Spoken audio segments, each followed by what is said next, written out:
From storyflo, this is your daily audio brief for June 23rd. It's Riley, June 23rd. 10 stories from overnight sourcing first, takes second. Let's get into it. First, from Good Morning Project. At a loss at the loss of a friend. I'm thinking about a piece that unpacks the quiet loss of a friend who simply disappeared, then later died. The writer describes how they once shared everything: birthdays, worries, daily check-ins, until the silence fell without any explanation. That abrupt cutoff left a lingering ache, a mix of guilt and curiosity about what might have gone wrong, and a broader meditation on how friendships lack the formal contracts of marriage, making their end feel both fragile and inexplicable. The essay moves from personal regret to a wider reflection on why we cling to connections, how we crave both companionship and solitude, and how the absence of closure can turn ordinary grief into a lingering, almost diagnostic, state. It suggests that the friend's silent withdrawal, while painful, taught a cautionary lesson about the limits of knowing another person. In the end, the writer acknowledges that friendships, like any bond, can wilt quickly, especially when time feels short.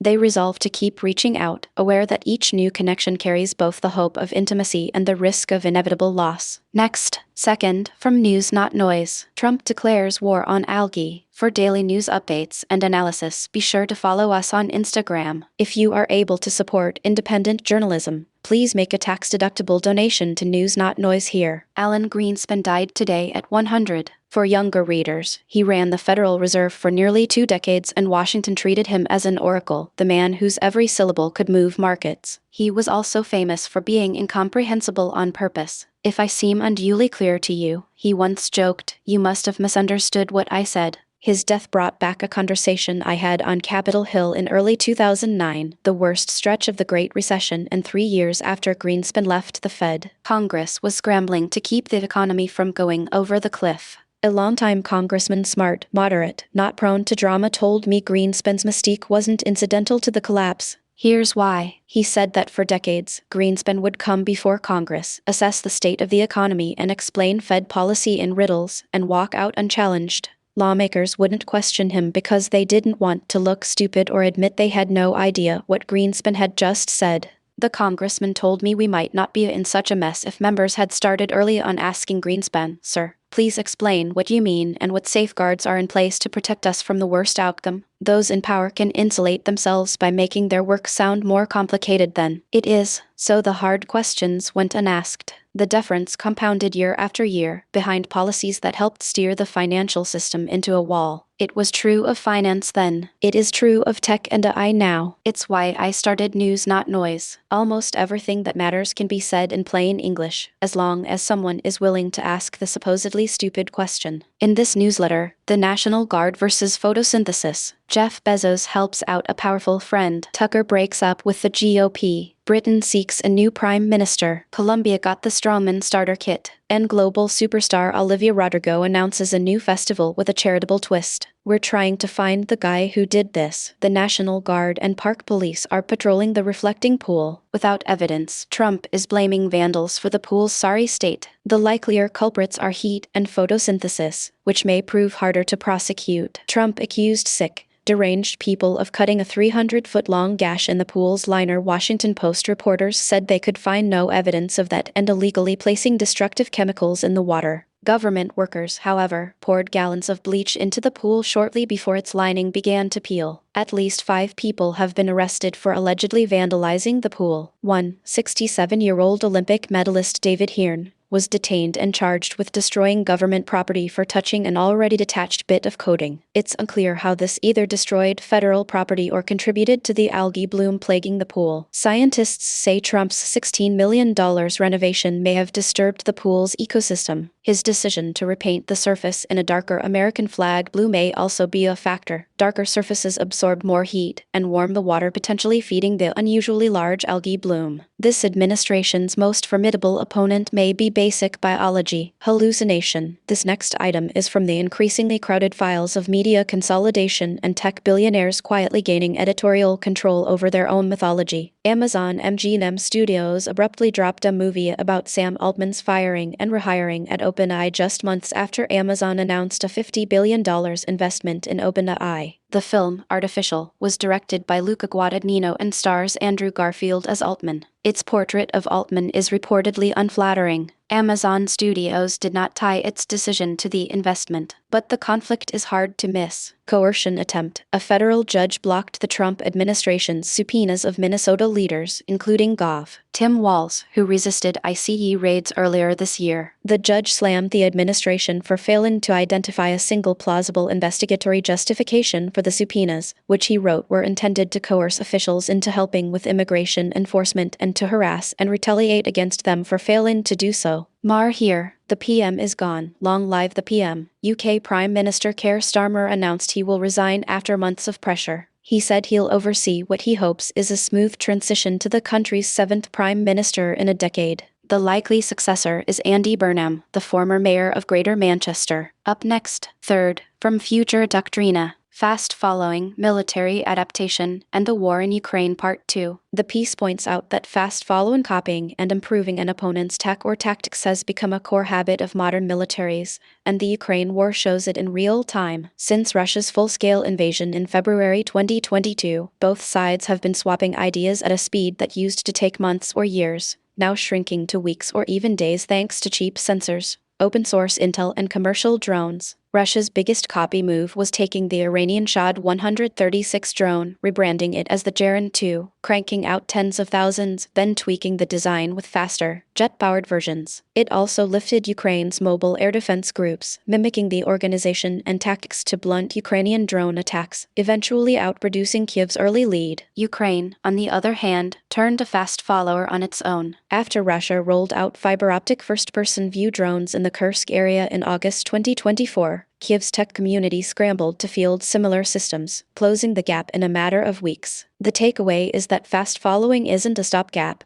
It's a strategic capability that should be baked into learning, acquisition, and leadership processes if Western forces want to keep pace in an era where ideas spread faster than ever. And then, fourth, from Heather Delaney Rees, Trump's dangerous downward spiral has reached a terrifying new level. The author notes that, as of June 21, 2026, Trump's behavior has taken a markedly more alarming turn, citing recent court filings and public statements that suggest an escalating pattern of defiance. He points to the latest indictment in New York, the renewed push to overturn the 2020 election results, and a series of incendiary rallies that have drawn heightened law enforcement scrutiny. The piece argues that these moves signal not just political miscalculation but a broader erosion of democratic norms, with the potential to destabilize institutions that have long been taken for granted. The writer wraps up by warning that without decisive countermeasures, the spiral could deepen further. Next, fifth. From Heather Delaney Rees, Trump's dangerous downward spiral has reached a terrifying new level. At 9:30 a.m. the same day, while senior officials waited to start talks in Switzerland, Trump posted another warning to hit Iran very hard again. The agreement being negotiated explicitly bans such threats, and the Iranian delegation walked out, refusing a photo and leaving the U.S. side scrambling.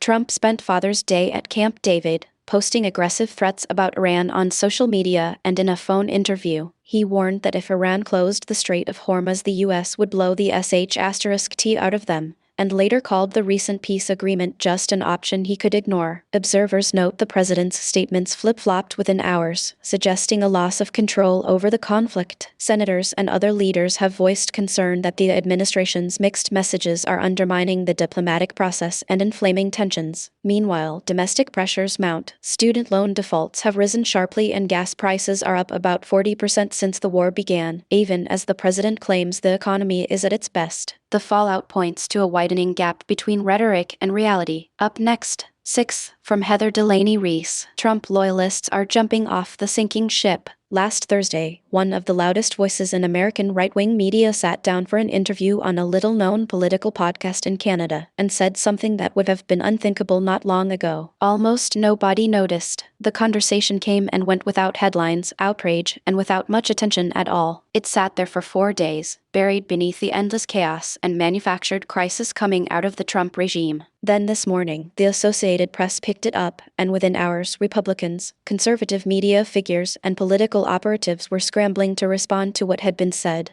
because buried inside that otherwise forgettable interview was something few people expected to hear. Tucker Carlson declared he was leaving the party he spent years helping build. Here is what he said, in his own words. I would not support the Republican Party. There's no chance. Not gonna support the Democratic Party. I don't know what I'm going to do. He went on. How could I or any American voter support a political party that's not loyal to the United States? That puts the interests of a foreign country above those of its own citizens. It's not possible to vote for people like that, and I'm not going to. And then came the line that got everyone's attention. I voted Republican my entire life. I worked at Fox News. I've been a consistent defender for 35 years of the Republican Party, but there's no defending this because it's immoral. I'm out, and if I'm out, then I think a lot of other people are out. We can't pretend Tucker Carlson is some profile in courage. He isn't a hero or a truth teller, and he doesn't get credit for finally noticing something the rest of us have been watching for years. He played a large role in getting us here. He campaigned for Donald Trump in 2024, not just during the first term,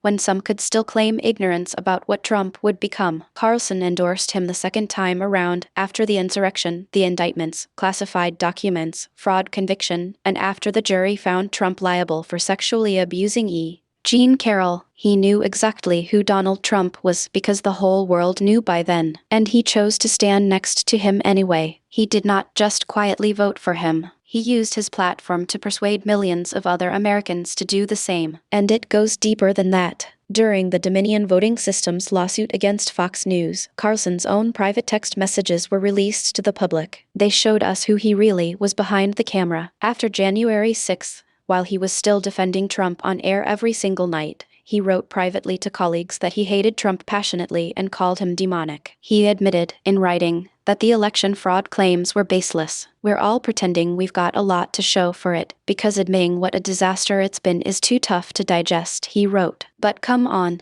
there really isn't an upside to Trump. He knew, he always knew, and he said it anyway, night after night, to millions of people who trusted him, because it was profitable to pretend. The only thing that has changed between then and now is that pretending is no longer profitable. Carlson is framing his departure as a matter of principle, specifically his opposition to the Iran war and what he describes as the Republican Party prioritizing Israel over the United States. He apologized to his audience in April, saying, "We'll be tormented by it for a long time. I will be, and I want to say I'm sorry for misleading people. It was not intentional, that's all I'll say." He called Trump's threat to destroy Iranian civilian infrastructure vile on every level and a war crime. He suggested Trump might be the Antichrist, though he later denied using those exact words despite footage suggesting otherwise. What we are watching is not an awakening. It is people jumping on lifeboats to save themselves. Tucker Carlson is not the first, and he will not be the last. More than 30 House Republicans have already announced they will not seek re-election. Marjorie Taylor Greene has posted publicly that she is done with the America Last Republican Party. The influencers who helped brainwash a generation of young men into believing Trump was some kind of hero are walking it back, one by one,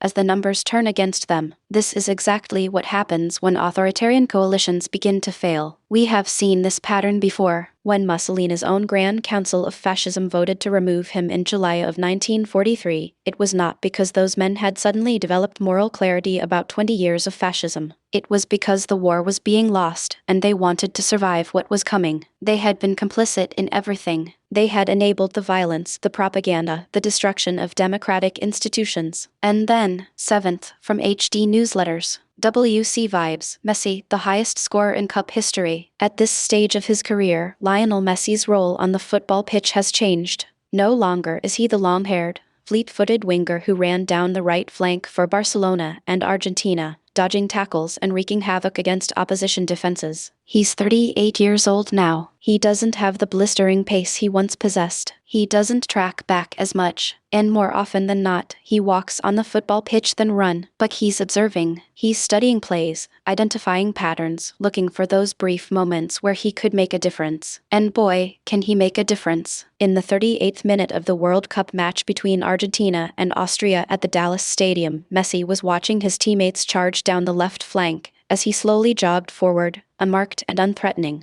The Austrians chased the ball, which was then cut back from the left flank towards Thiago Almada, waiting patiently inside the box. If Messi is constantly observing his teammates always know where he is. As the ball came to Almada, he played a dummy, throwing off the Austrian defense.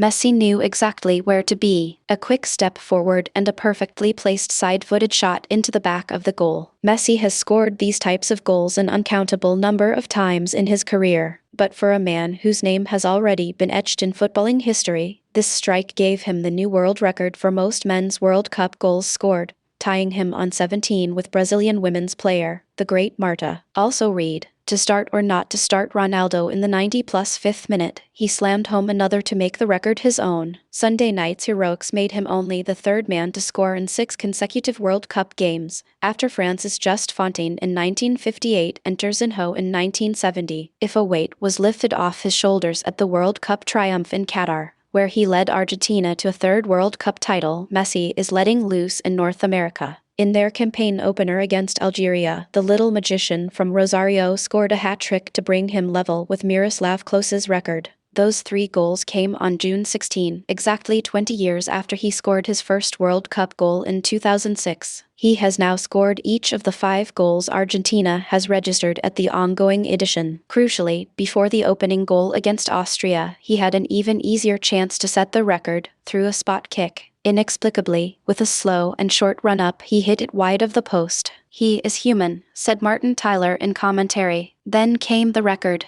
There is a strong sense that, with 2 games played at this World Cup, Messi is still only just getting started, and, just as it was in Qatar, he's armed with a set of teammates willing their maestro to take them to greater heights. If Messi plays for Argentina, the Argentinians play for Messi. The layoff made by Almada was not just clever play on his part, it was the sign of a deep trust his teammates have in their captain, who is in the last stages of his career. He may be playing, arguably, less competitive club football in the United States, but he's still ticking boxes, one step at a time, and yet he lasted the entire match. With Austria desperate to find an equalizer, Argentina had a chance to counterattack right at the end. The ball made its way to Messi on the right flank near the half-line. After all those years and miles of storming down the pitch, muscle memory kicked in and Messi turned on the afterburners to sprint down the flank. He cut in and found Julian Alvarez, whose shot was blocked. The rebound fell to Leandro Paredes, while Messi had continued his run into the box. The ball was played back to him, and he dodged and danced a posse of 4 defenders and a goalkeeper before scoring from an acute angle. He's human, but he's still got it. Mbappe, Holland close on Messi's heels hours after Messi's World Cup records. Kylian Mbappe scored his second brace of the tournament as France eased to a 3-0 victory over Iraq in Philadelphia in the first match of this World Cup beset by a lengthy weather stoppage. Mbappe's goals came nearly 3 hours apart after thunderstorms delayed the second-half kickoff by almost 2 hours. The brace takes Mbappe to 16 goals in the list of all-time World Cup scores, pulling him level with former record holder Miroslav Klose. Messi had finished Monday on 18 career World Cup goals. Also read, from Captain Tsubasa to Blue Lock, the anime dreams becoming Japan's reality. The match against Iraq was also Mbappe's 100th match for France. His Les Blues journey began on March 25, 2017 in a 3-1 victory in Luxembourg during the qualifiers for the World Cup 2018. 5 caps later, the 18-year-old scored his first goal in a 4-0 win against the Netherlands at the Stade de France. Next, 8th, from Make America Learn History Again. Someone had to remind your MAGA fathers why they didn't hear from you on Father's Day. So it seems some men who identify with the MAGA movement and claim to value family are actually being rejected by their own families. Apparently, these families have realized that their patriarchs don't truly uphold the values they preach. There are cases of children wanting nothing to do with their fathers, which is pretty telling. It's not just one isolated incident, either it's a pattern that's been observed in multiple instances. These men often present themselves as paragons of family values, but their actions tell a different story. They're being called out for being dishonest and deceitful, and their children are among those criticizing them. It's a pretty stark contrast between the image they try to project and the reality of their relationships with their families. It's worth noting that the children of these men are speaking out against them, which suggests that they're not afraid to criticize their parents' behavior. This criticism is not just about minor issues, but about fundamental values and the way these men live their lives. The fact that their own children are rejecting them says a lot about the kind of people they are and the values they truly hold. The phenomenon of these men being rejected by their families is not just a personal issue.